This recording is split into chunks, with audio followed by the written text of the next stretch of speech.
LENSEC Live, What's Your Perspective radio show slash TV show. And I'm excited for an unbelievable show again today. I have Keith Harris from LENSEC and also Guy Grace from the past. And Guy, how are you doing today? And how are you surviving quarantine in certain aspects at the beginning of COVID? I know you're in your office now, but how have you been dealing with it? Well, it's been quite challenging, I'm sure, for all of us, the entire country. It's a really sad situation. I'm hoping that we start recovering as a nation, and that includes our schools, as we know that schools are such a critical provide such a critical service and education for our students, and they also help to keep society stable. So I'm doing just fine. I'm looking at it as not an extended summer, but that's kind of like where we are in that mode in the basis of safety and security right now, where we're doing, we call it after-hour security, and controlling the access to our schools, and also creating plans and procedures for the hopefully coming up here, returning to school in August. Awesome. That's great. Guy, you have a lot of experience, many years in security in the school realm. So tell us where you are right now, what's up, what's going on. And I know a lot of people know your name and know your face, but we're excited to have you here. But give those that don't know you maybe a background about yourself.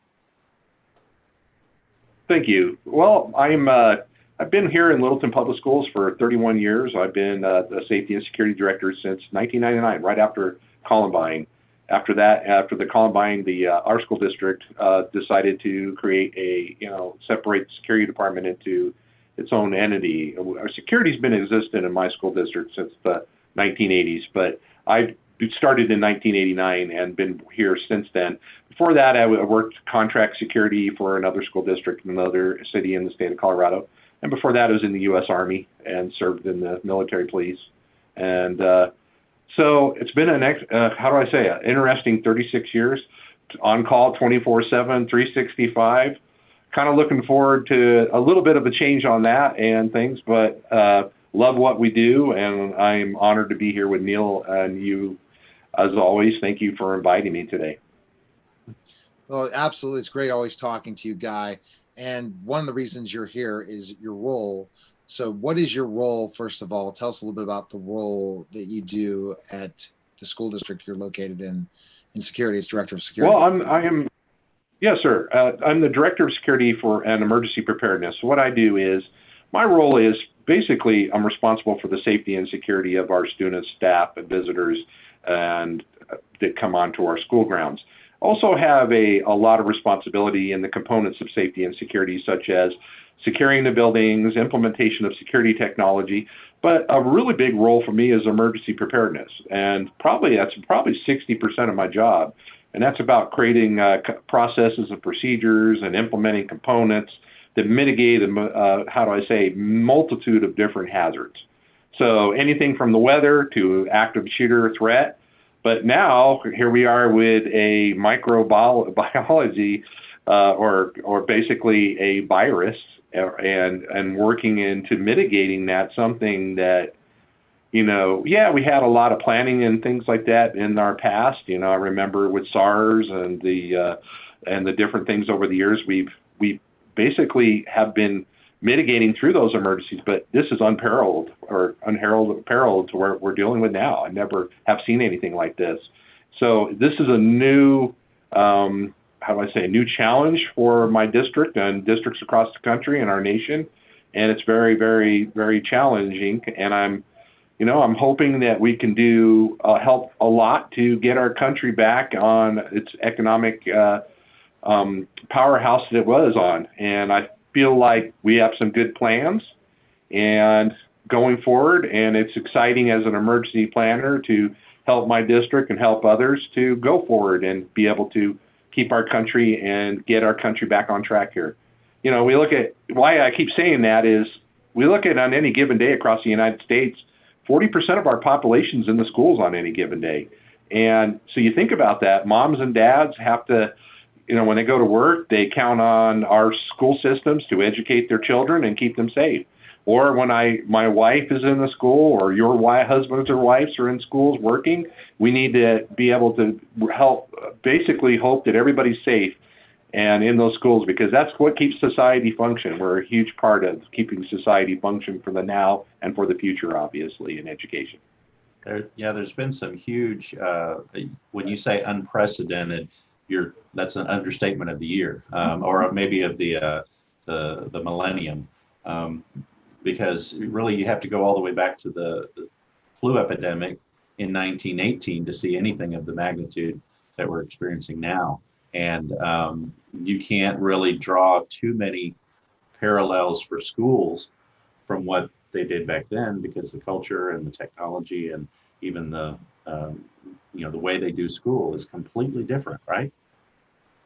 No, totally. We look at we didn't have those types of components back in 1918.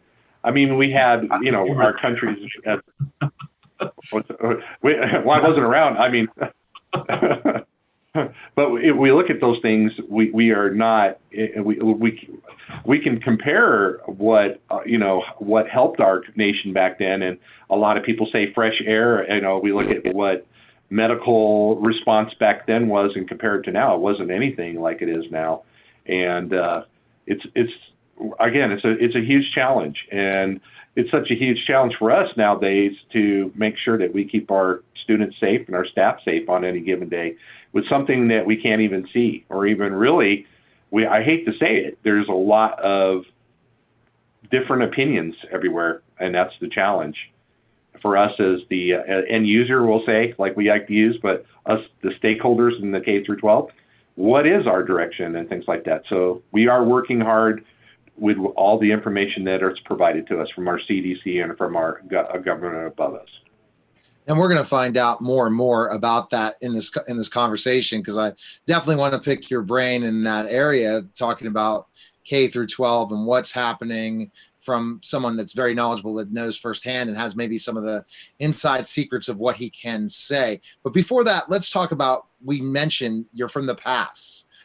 We didn't mention, you work for a school district.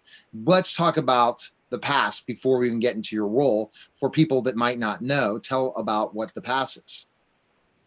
Well, the Partner Alliance for Safer Schools is a group of volunteers that creates guidelines and recommendations for schools across the country to basically implement processes and procedures and components in a holistic way that enables a school district to basically, in all of the components. We talk about emergency preparedness. We talk about security systems and technology. We talk about incident command. We talk about learning. We talk about culture and climate. And those are recommendations that we put forth from best practices that we've learned from other end users across the country, and basically combine manufacturers, integrators, the government, schools, law enforcement, and putting forward all kinds of good information that helps these schools to basically put forward guidelines that helps them to implement this in a holistic way for their school districts. It was recognized by the Department of Homeland Security as a good best practices that can be implemented in schools across the country, and we are honored to be recommended by the Department of Homeland Security in that way, as endorsed by them, and we appreciate that. So it's been very, very, very a good organization. As we stated, we're non-paid volunteers, and we also don't receive any kind of money from any industry out there in any way. All we do is put best practices out there in a way that is not impacted by others or the views of others, just best practices, and they're all for free. They can be downloaded from the website passk12.org, passk12.org. All right, and it's Keith, as I have worked with and learned, there's a lot of components in the past guidelines, Keith. And those guidelines are interesting to look at because it's every realm of security. I've gotten an education from Guy and other amazing guests on the past K through 12 show that I've been co-hosting and doing interviews with Keith, and it's blown me away, the different ways that we look at security. And now the newest way, which we can't wait to get to at one point today. Yes, yeah. Yes. I just wanted to bring up these guidelines real quick and just show folks this this goes into a ton of detail. If you look here, they can give you good information about how to scope out a project, how to set up video, how to set up important things like access control, and things like that. It goes pretty deep into a security footprint for a school. Is there anything in particular you want to point out on this guy while I have it up? Well, so right now we have the fourth edition that's up. We are in the process. We'll be releasing the fifth edition very, very soon. But we've also been expanding different things, like we have COVID recommendations that are coming out for how to apply these past recommendations to securing your building to protect it during the COVID-19 emergency and going forward to help our school districts across the country in a security aspect and a sense. Obviously, there's a lot to do on the medical side, but we, like all hazards, we can't neglect all of the different things and the different layers as we're seeing there. You know, we need to think about the policies and the procedures, and we need to think about how we're going to apply that in the district-wide layer, and then the components and all the components such as architect, communication, access control. All those different things have to be done through all the different layers of safety and security. How are we going to do screening and all those other things that are coming on, and which we'll be talking about a little bit here? How are we going to do? Yeah. There's so many things. So, you know, when we look at this version 4, there's a little, you know, when we talk about the processes and procedures of emergency preparedness, I probably would say one of the most valuable things that school districts had in place was from, you know, over the years, because we've been experienced, unfortunately, sadly, emergencies such as active shooter incidents or tornadoes that have ravaged communities and school districts or other disasters.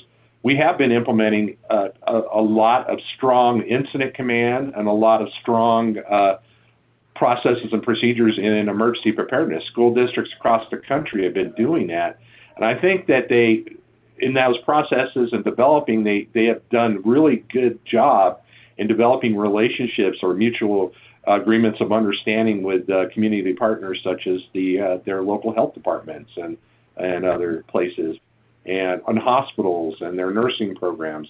And I think that was probably one of the biggest benefits that we had in that past from mitigating past hazards and being able to be prepared for today's hazard was by having those past emergency preparedness policies, procedure, or components in place have allowed us to basically come up and have a plan for something we had no clue about. You know, it's interesting when you talk about how detailed these guidelines are, but they brought people in, experts like yourself. So what is your role with the PASS? Well, my role is I'm the chairman of the advisory board. So, and also as I move on to new things, I'm going to be also a consultant for the group to go out and help other school districts with implementing school safety, basically helping school districts implement the components of school safety in a holistic way that helps them to build, good programs, what they can do across the country. And that's what my role is. So we're developing that role right now a little bit more. And I'm pretty excited about that. And I'm hoping that what I'll be able to do is help other districts. I wouldn't say an expert. What I would say is I want to help others to avoid some of the pitfalls and challenges and tragedies that I've seen in my career, if that makes sense. If I can help people learn from my mistakes or mistakes that I've observed or triumphs and things like that, I think that's the best thing that I could do as a human being. And see, I consider you definitely an expert in especially certain areas of security. That's knowing it from been there, done it, and try to develop it at your district. It's a wide level. So Keith, he's definitely an expert. Trust me. Sure. Thank you. So far. Yeah. Well, I appreciate it. I would say that what I would say is, it's when we all get the privilege to work for a place for a long time, we do learn a lot. And I hope that, that's what I want to do is I kind of want to be, my role to be, if I could be the professor of hard knocks, let me be that. Well, I have a question for you, and it relates to our partners, our value-added resellers, the people who we rely on to go out to talk to the schools and to, you know, build the relationships in the business. What advice do you have for them as security integrators for how they can help their schools adhere and point them towards the past guidelines? First of all, what I would say to any integrator out there that is helping our nation's schools, remember what you are putting in, whether it be a motion detector or a door contact or door lock or, you know, video management system, your technology impacts many lives and protects many lives on any given day, and that protects it in so many different ways that they don't realize that. So integrators are very much, I would say, unsung heroes that a lot of times don't get that acknowledgement of how important they are to helping keeping our schools, nation secure. So what I would say to any integrator is have that pride of what you're doing. It's a partnership. When you go to a school district, you're establishing a partnership with that school district. You're also establishing a partnership with that community. And one of the things that's so important about safety and security, a lot of people neglect to see, is when you sell your house or you're looking to refinance your house for a mortgage or something of that aspect, a lot of the value of your house is tied back to how good that school district is. And safety and security, if the school district's not safe and secure, and not providing an excellent education foundation and educating those children in a way, your value, your property is going to go down. So it's so tremendous about how important integrators are, and just to realize that. So that's why when we recommend to go to the Partner Alliance for Safer Schools.org or, Partner Alliance for Safer Schools website, you could download those recommendations. You could attend our courses and you can attend our trainings and things like that. And they will help you to basically work with those school districts, work with people like myself, and basically help you to do good business. But again, integrators, if you're listening to this right now, please realize how important you are. You must realize how important you are to keeping our schools safe and doing things and doing good business right now. And it's so important right now because now school districts have set another type of threat that we imagined, but not to this extent. I'm just waiting for Godzilla to come out of the ocean next week. Okay. It's interesting, Guy. When we talked about different things, we're always talking about school shootings in our conversations or active shooter. We never knew that something like this would the COVID-19. So talk about now how your life has changed as a security director with COVID-19. I mean, just we see. Here's the deal. And I worry about this, being through, I remember back in 1999 and when we had Columbine happen and the other school safety emergencies, we get so focused on those types of hazards, but then sometimes in school districts, we can neglect the other hazards, so to say. So my worry is the same situation. Those active threat incidents, those weather incidents, those bullying, those psychological mental health issues, those culture and climate issues, none of those are going to be disappeared. They have not disappeared. They're still there. In fact, I would challenge anybody who would disagree that mental health concerns are probably a lot higher right now than any other time. So what we have to do is we have to create we have to figure out things right now with the new normal. We have a new normal, and those things we have to figure out. How are we going to protect our staff and our students and basically and go to the next level? And it's a whole new normal. How are we going to ensure that our children are going to be educated for the future in this challenge? And how are they going to be safe and secure? And there's been so many different things that we have to consider as we go forward. And there's a lot of planning. So if you want me to share, I'd be very happy to share with your audience some of the things that we're thinking about right now that are on our brains. Okay. So there's things that we have to think about in emergency preparedness. Number one, how are we, we have vulnerable populations in our schools. Our educators, we have educators that might have health issues. We have students that might have health issues. So those are things we have to think about if we bring them back to the schools. How is COVID-19, which we've all seen COVID-19 across the country, it disproportionately or basically affects more people that are vulnerable than the healthy population.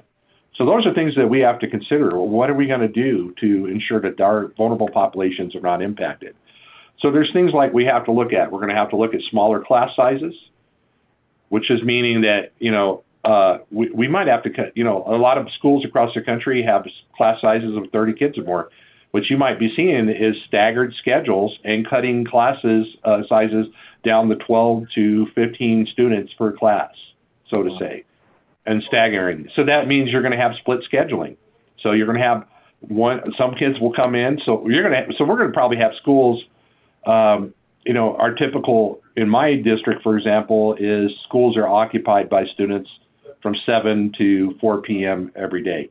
But now we're going to probably see schools occupied from 7 to 8 p.m. every day and things. So those are things. Things that are not going to change, we're going to have to make sure that those schools are safe. We're going to have to also maybe even bring more, we looked at how much building hardening we've done on entrances and things. Now we're going to have to so-called harden entrance monitoring for COVID and virus things. So how is that going to be done and things like that? And there's a lot of things that have to. We're also going to think about how we do lunch times and meal times in the school. We're going to have to stagger our lunch times and our meal times. So here we go with I see a slide up here and schools during the COVID virus.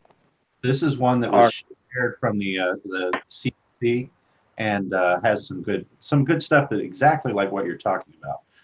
It talks about how to phase in and when to open and what you might need to be thinking about, going forward. So monitoring in place is a key factor, and still providing online solutions for those who can't come in. I mean, you're going to have to bridge across many different ideas here in order to get school back up and running. That's correct. And I want to point out to people that the CDC is probably what most of the school districts are going to be following those recommendations, and they should be following those CDC recommendations who our local health departments, like for us, it's Tri-County Health, would be working with those local health departments and facilitating and putting those things in together for us to go back to school and following all those recommendations as well. So I see another part in here that we need to think about too is transportation. Yeah. Transportation is huge. Oh, I was just thinking about that. How can you practice social distancing with school buses?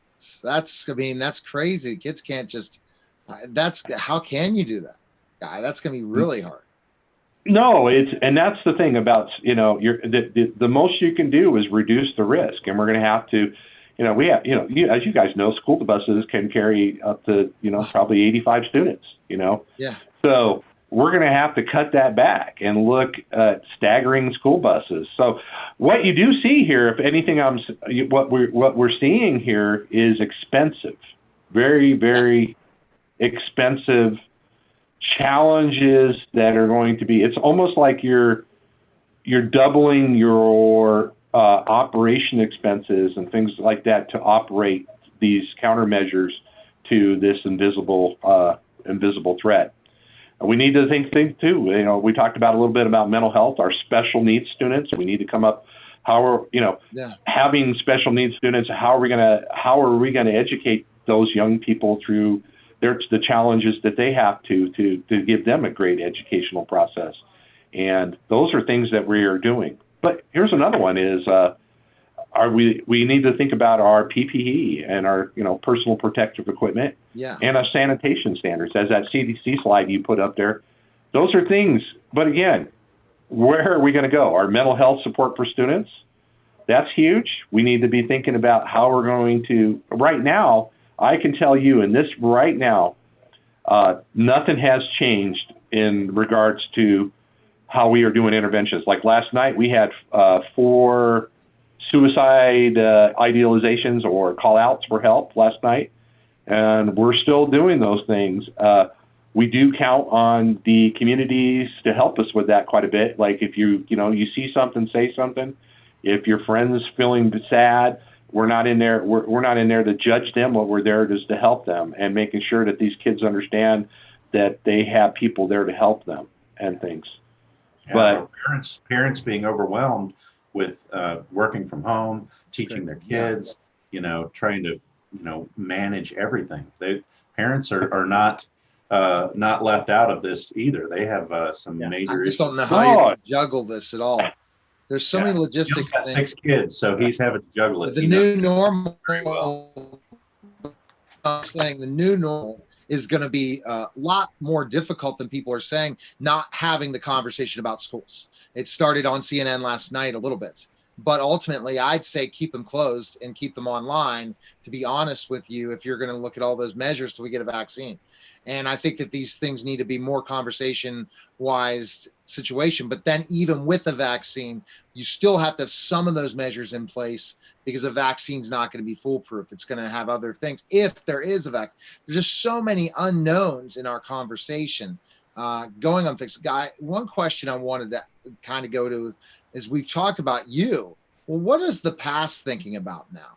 I mean, I'm sure it hit them like wow, you guys were working on your guidelines, because we were coordinating to try to do some stuff with your fleet management to add our fleet solution types of ideas to the mix, and then COVID hits, and then everybody is like changing we're just going everywhere. How's the past dealt with this, especially non-for-profit organization? How they not expecting, we were expecting all go to ISC West. It was a couple weeks before, and then bam. I mean, I think you and I were planning on hanging out together. Then things got worse and worse, and then they finally canceled it.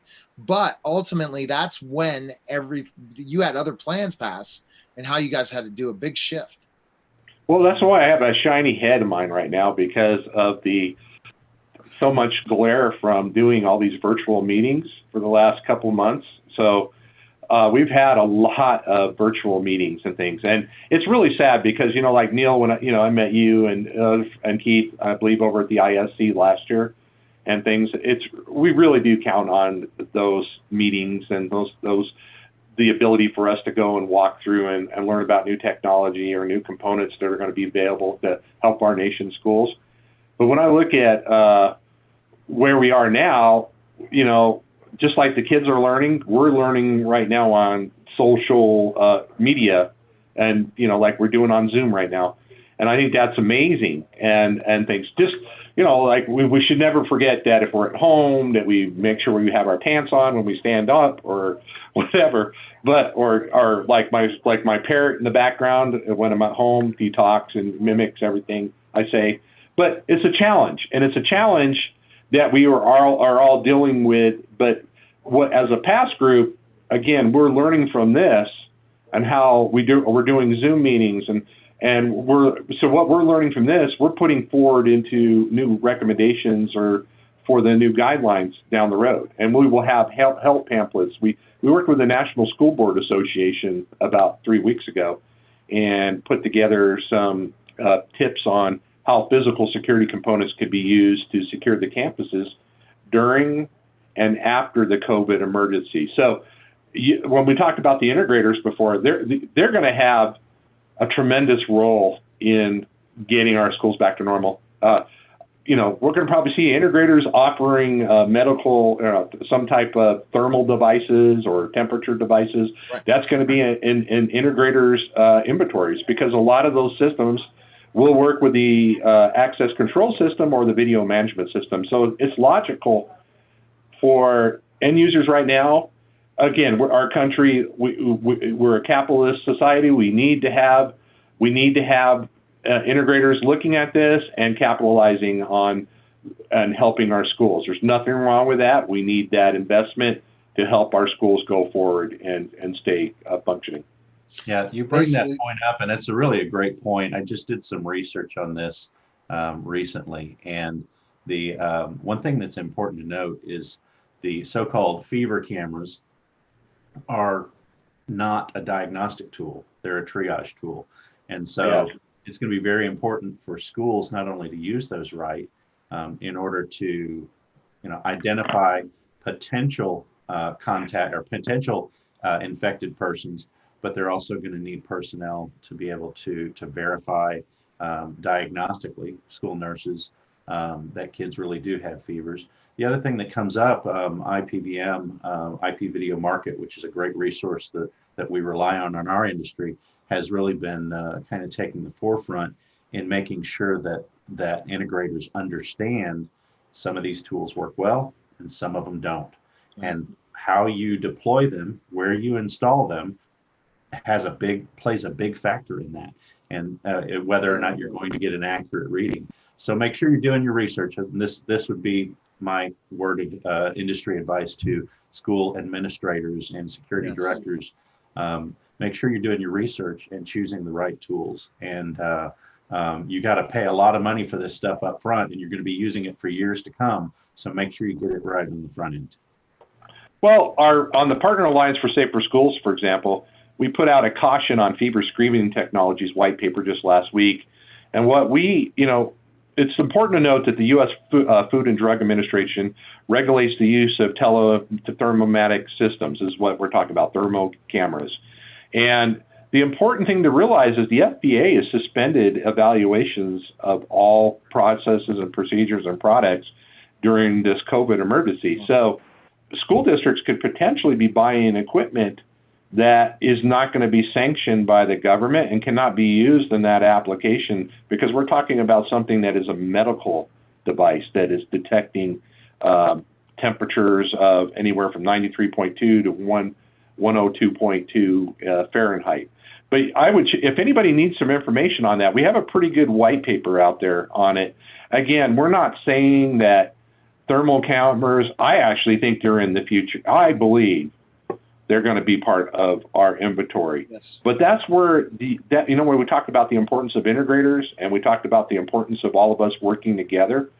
We need to come forward and work with our CDC, our FDA, our security industry, our integrators, and our end users here.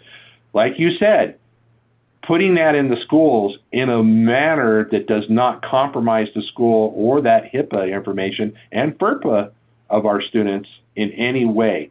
Because one of the things, too, if you put something in and because you have that whole cultural concern in your schools, because there's a lot of, we all know that we watch social media every day. There's a lot of different beliefs on what COVID is and what's going on.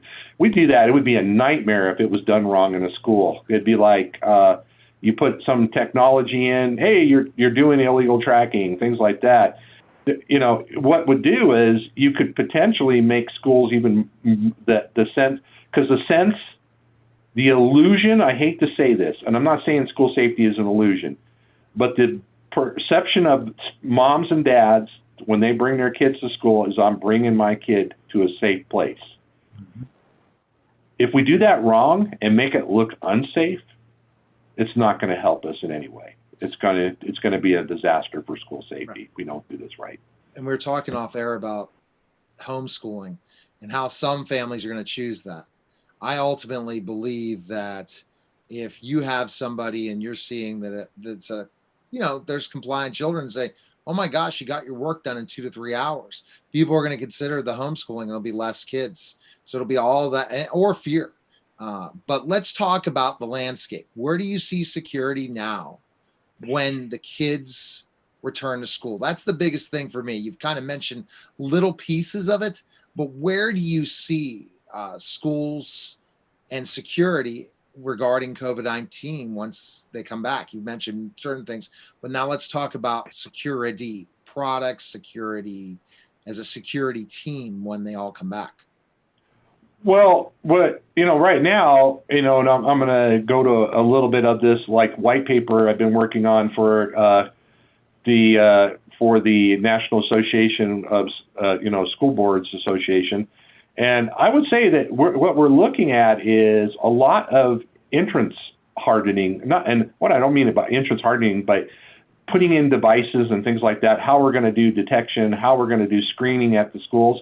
But another thing that you might be seeing in there is when we're talking about staggering schedules and things, how the access control systems are going to be utilized to basically facilitate the egress and ingress into the schools in a safe way.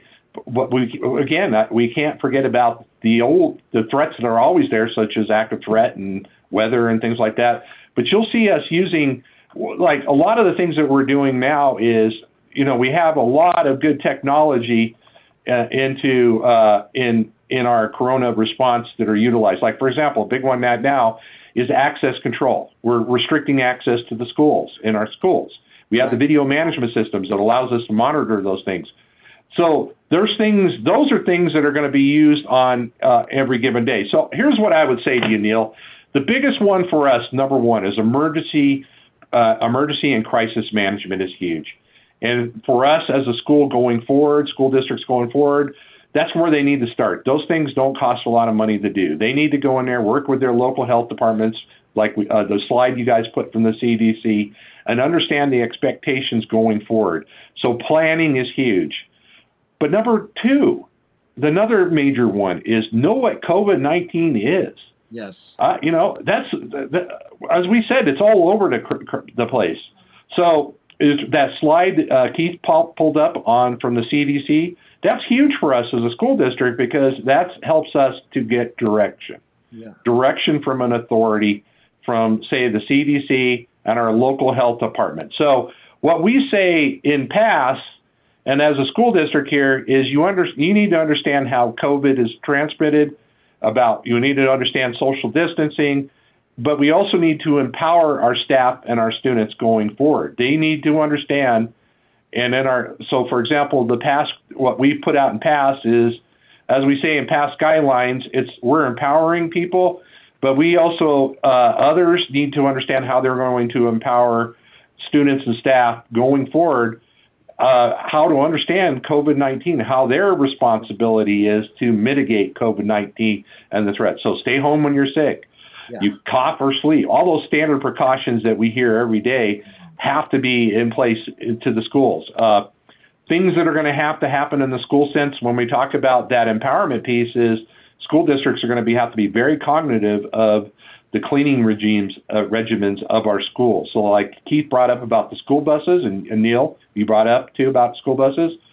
There's a lot of cleaning that's going to have to take place, not only in the classrooms, but everywhere we go. It's going to be something that has to, if we think about restaurants and things, like you're going to, once that lunch table clears out, that first staggered lunch schedule, you're probably going to have a custodian back there with some cleaning gear, cleaning up for the next one coming, which didn't happen in the past. Now those things are going to happen. So, but CDC guidance is huge. And they typically, they have a coronavirus updated response for schools to follow, and it's under NCOB, Community Organizations and Cleaning Disinfection, HTML. So you can find that link there. It is upgraded constantly by the CDC. So most of the public health departments across the country are using those recommendations and bringing them back forward to the school district. Another one is we need to know, school districts, we need to, going forward, is identify, Neil, how you said that could be like your recommendation or your thought of going forward is maybe for a while until there is a inoculation or more herd immunity in place. We need to, right now, we've identified who our essential employees are for now, mitigating this emergencies. Nice. But going forward, we're going to have to identify who our essential personnel are going to be doing those cleanups, doing that maintenance of the buildings, and doing the safety and security and the learning and instruction and all that in the operational sense and things like that. So that's going to be including the personnel. I mean, you're coming back to school is going to be tricky to get personnel in the right places. Exactly. To have, to be able to do fever screening and thermometer testing before you let kids into facilities. who comes into a facility, who doesn't, who's monitoring any sort of monitoring effect that you put into place, whether it's fever sensors or cameras or something like that. Somebody's going to have to monitor that, and somebody's going to have to administrate it, and then you're going to have school nurses in place to help manage this stuff. So it really gets mind-boggling. I don't envy you the work that you guys have ahead of you. I don't. I feel very sad for what is coming. Because we all realize, when we talk about our integrators and we talk about our end users and we talk about our manufacturers and we talk about the community, how that is, it's such a myriad of people who are so important to safety and security. And this is like, but usually we can see our threat. This is a threat that we cannot see. It's an invisible enemy. And sadly, that's the problem. And also the views about this threat are so mixed, as Neil had stated. They're so mixed everywhere. Yeah. So the biggest thing for us as school officials is go forward in a sense of not creating fear, but creating, sorting chaos. Yeah. And making it to where, kind of like what we do when we have an active shooting situation.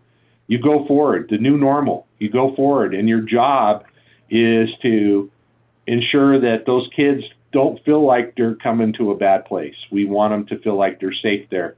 And until we do, but we must also realize too that sadly, if we don't do something about coming up with something, I don't know if our country is going to recover.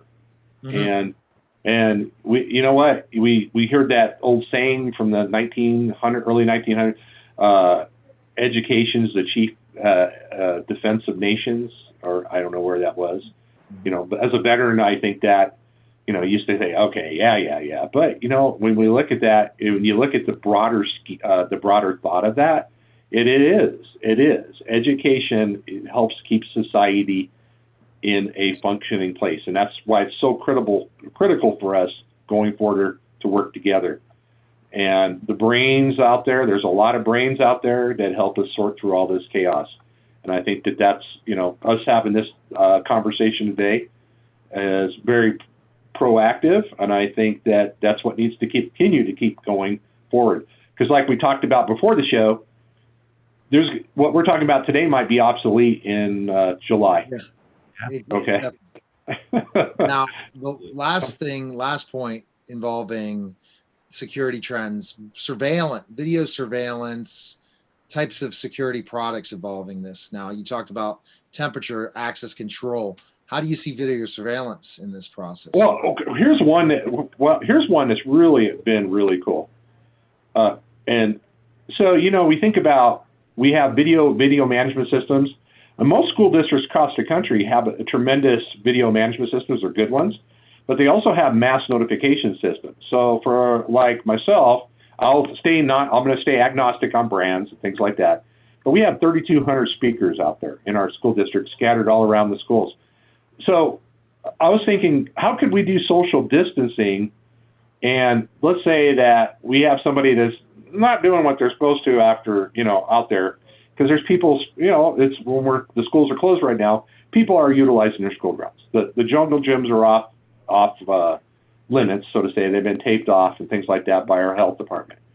But the video management system has been really valuable for us now in maintaining safety and security, and then using that using those mass notification systems, or, on the intercom level, and saying, hey, how are you doing out there? With the camera system, and saying, hey, the health department we're not allowed to, you can't be using that playground equipment the way you're doing it right now because it's in violation of the health order. But what it's doing is it's allowing us to, number one, keep safety and security in mind all day long, but also use it for us to keep social distancing, but also too, not being like putting a person out there to, number one, be an overlord, so to say. I kind of like it because we have a spiel made up that is doesn't sound like God coming over the intercom or something. but but we're able to see and use that. So that's an example. But going forward, though, we see going forward how valuable video systems are. Is that accountability piece? It's video is so important for the accountability piece, knowing where people are, where they're in the building, and utilizing that with other security components such as your access control and other things. So going forward, a lot of people, we talked about thermal cameras, or we talked about other I talk about facial recognition. Okay, we have a facial recognition pilot here in my school district, and we're going forward with it. There's things that video management systems aren't just cameras anymore.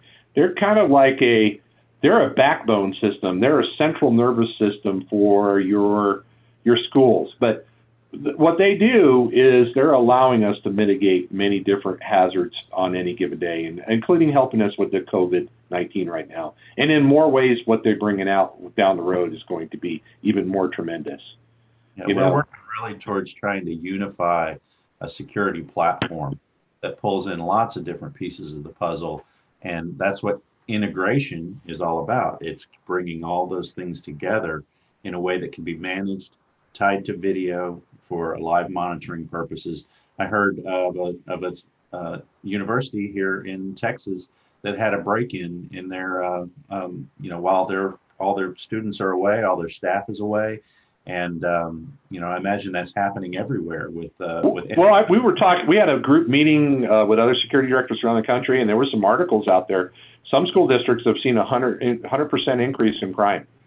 Right. So, but I would say to you, we've had a few little incidents here and there, but the video management system helps us to have that accountability piece. Like, for example, we had a kid throw some clay and some boards at a camera and did some things. But you know what? When he did it, his face was right there, and we were able to work with the school to say, "Hey, what are you doing?" But that's proactive. That actually, where I'm going with this is, if people know that if they're up to no good and they're not doing anything wrong, they're going to be on the school grounds. No big deal. They're out walking, exercising. We want people to do those things. Do everything in a way for the interest of the public.